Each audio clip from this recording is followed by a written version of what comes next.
ہمارا جھگڑا ماننے پہ نہیں ہے. کوئی بھی مسلمان ایسا نہیں ہے جو حضرت علی کو مانتا نہ ہو. آج ہمارے مسلمان بھائی ہم سے کہتے ہیں کہ ہم تو مولا علی کو مانتے ہیں. ہمارا جھگڑا آپ سے منوانے پہ نہیں ہے. اللہ بھی صرف ماننے کا حکم نہیں دے رہا، تسلیم کرنے کا حکم. صرف علی کی شخصیت کو نہ مانو، علی کی ولایت کو تسلیم کرو. سیدہ کی صداقت کو نہ مانو. اس کی آواز بہتر کر دیں جی، گونج ختم کر دیں. سیدہ کی صرف صداقت کو نہ مانو، بی بی کے حق کو تسلیم کرو. میرے سامنے عزت دار چہرے تشریف فرما ہے. جھگڑا ماننے پہ نہیں ہے، جھگڑا سید صرف تسلیم کرنے پہ. قبلہ قاضی صاحب، خدا نے تسلیم کا حکم دیا، ان پہ تحقیق کا حکم نہیں دیا.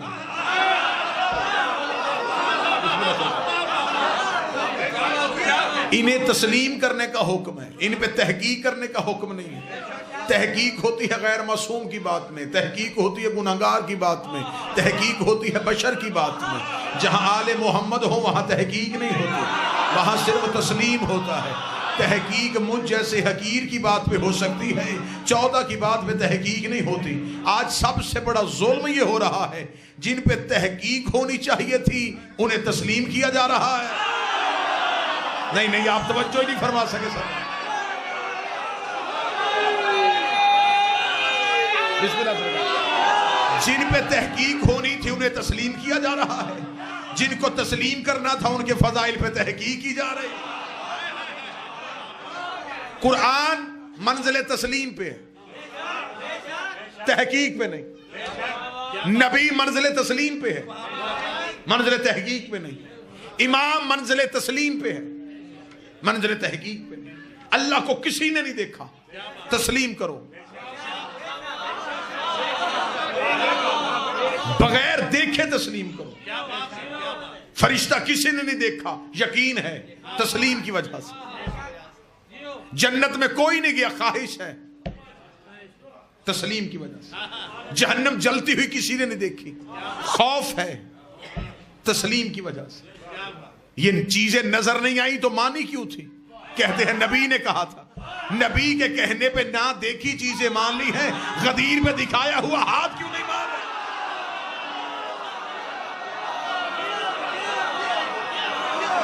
خدا پہ تحقیق نہیں، خدا پہ تحقیق نہیں ہے.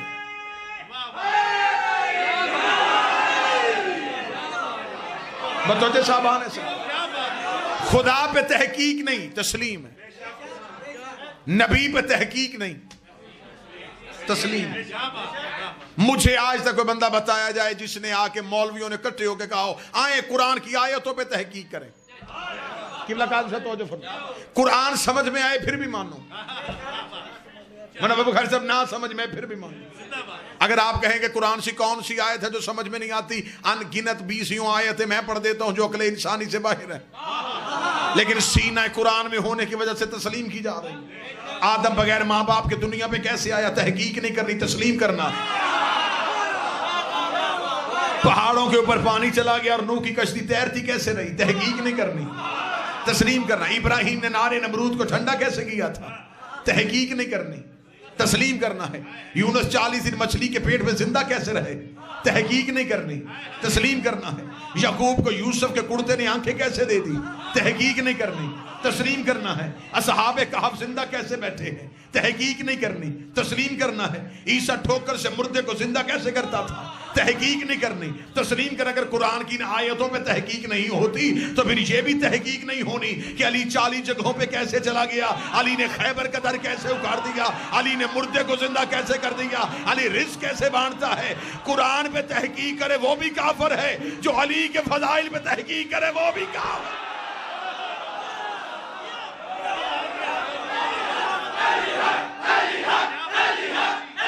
بسم اللہ.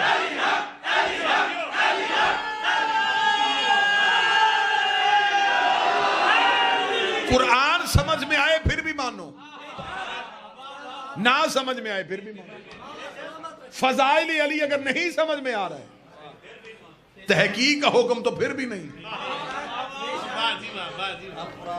ہم کون ہوتے ہیں اختیارات علی کو جانچنے والے؟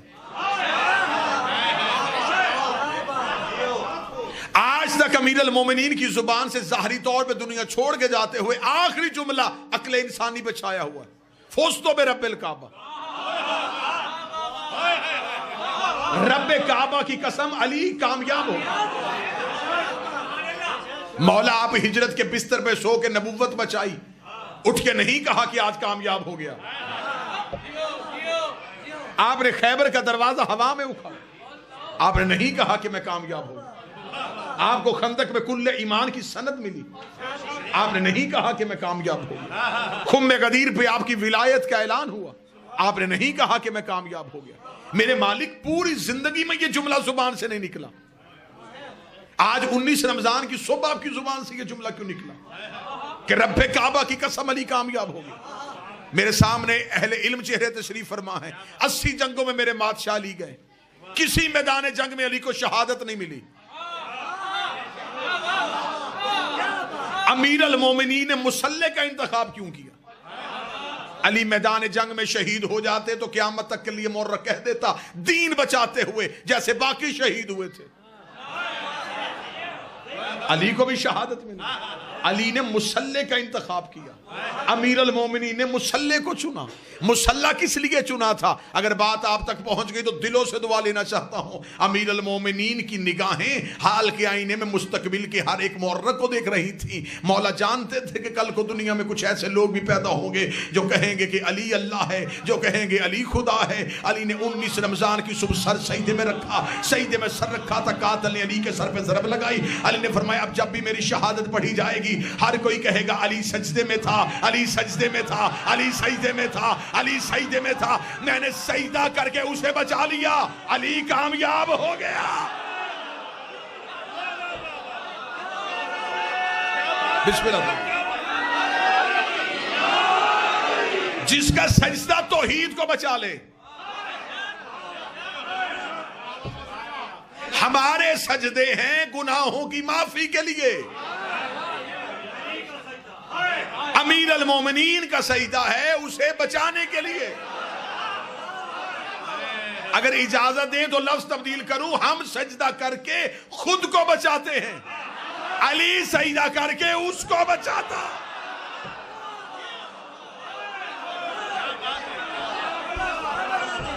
امیر المومنین کے سجدے میں توحید کی بقا۔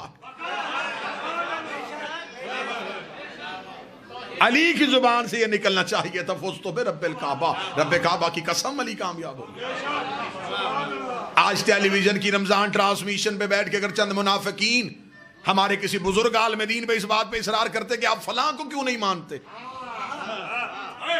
تو حضور بزرگوں کو زحمت کیوں دیتے ہیں؟ ہم حسین کے ماتمی حاضر ہیں،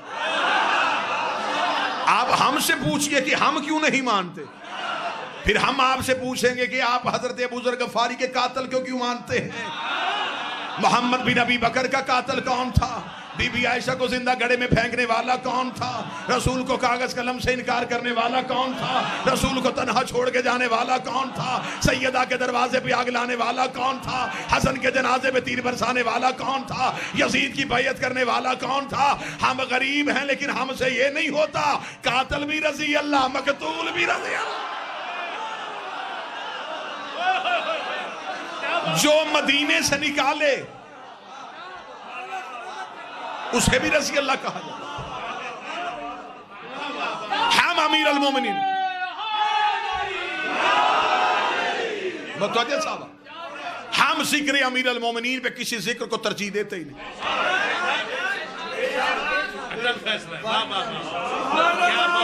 ہمیں کیا ضرورت ہے، ہمیں کیا ضرورت ہے سرداروں کے ہوتے ہوئے نوکروں کی بات چھیڑے۔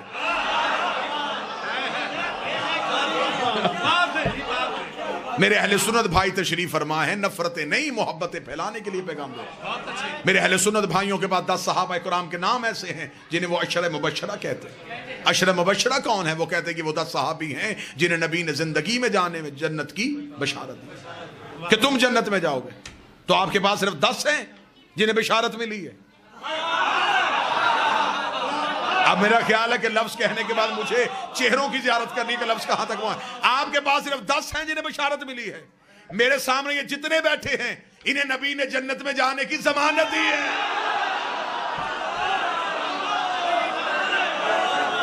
کیا نبی نے نہیں کہا جو حسین کو روئے یا رلائے یا رونے والی شکل بنائے اس پہ جنت واجب؟ بشارت والے اور ہیں، ضمانت والے اور.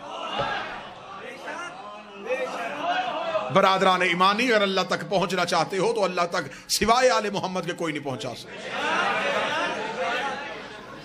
ان کے علاوہ تو کسی نے اللہ کو دیکھا ہی نہیں. آدم، دنیا میں آدم نے کہا اللہ ہے، لوگوں نے کہا دلیل، اس نے کہا گردش لیل و نہار. متوجہ مکمل ہے سرکار؟ میری یہاں پہلی حاضری ہے، ویسے زندگی کی پہلی مجلس نہیں. بسم اللہ سرکار. یہ سید منور شاہ صاحب تشریف فرمائے ہیں، میرے انتہائی قابل احترام شہید ولایت علامہ ناصر عباس صاحب کے بہترین ترین ساتھیوں میں ان کا شمار ہوتا ہے. جناب سید قاسمی صاحب تشریف فرما ہے، میرے محسنین میں ان کا شمار ہوتا ہے. لہٰذا اہل علم میرے سارے اپنے ذاتی چہرے تشریف فرما. میں نے کبھی کسی نئی جگہ پہ جا کے یہ نہیں کہا کہ میں آپ کے مزاج سے واقف نہیں ہوں، کیونکہ مجھے پتا ہے علی والوں کا مزاج ایک ہی ہوتا ہے.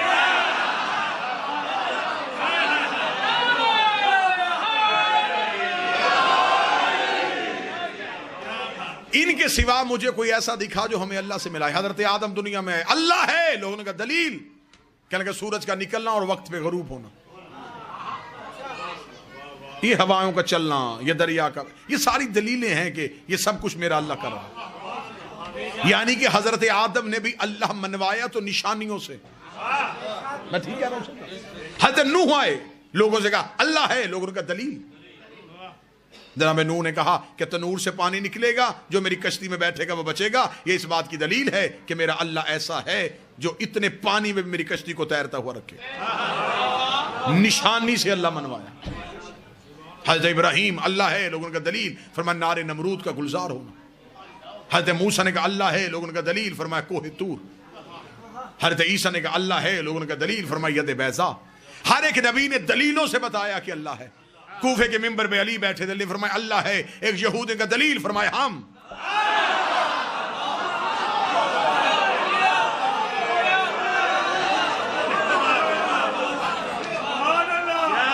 اللہ کے ہونے کی دلیل ہے. اللہ خود تو زمین پہ نہیں آ سکتا نا، تو وہ مخلوق تک فیض کیسے پہنچانا تھا؟ سورج زمین پہ نہیں آتا، شعاؤں کو بھیجتا. شعائیں فیض سورج سے لیتی ہیں، مخلوق کو بانٹ دیتی.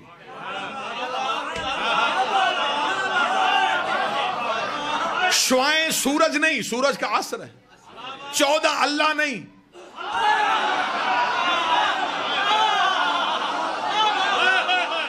اللہ کا عصر. جیسے بغیر کرنوں کے سورج پہچانا نہیں جاتا، بغیر 14 کے اللہ بھی پہچانا نہیں جاتا.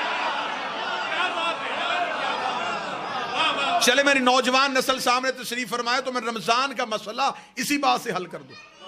جاؤ علم فلکیات والوں سے پوچھو، موسمیات والوں سے پوچھو. آج کی جدید ریسرچ یہ کہتی ہے کہ سورج طلوع پہلے ہوتا ہے، زمین پہ نظر 9 منٹ بعد آتا ہے.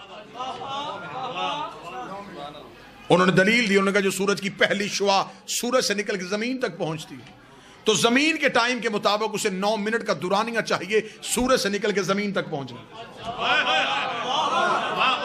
جب تک وہ ہمارے گولے پہ وہ لائٹ نہیں پہنچتی ہم یہ سمجھتے ہیں کہ سورج آیا ہی نہیں.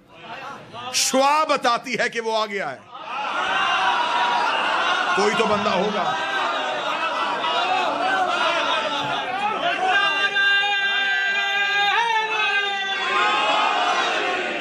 یقیناً میں ممبر پہ جھوٹ نہیں، میں سمجھ رہا تھا مضافات ہے، مجھے عوامی سطح پہ بات کرنی ہے.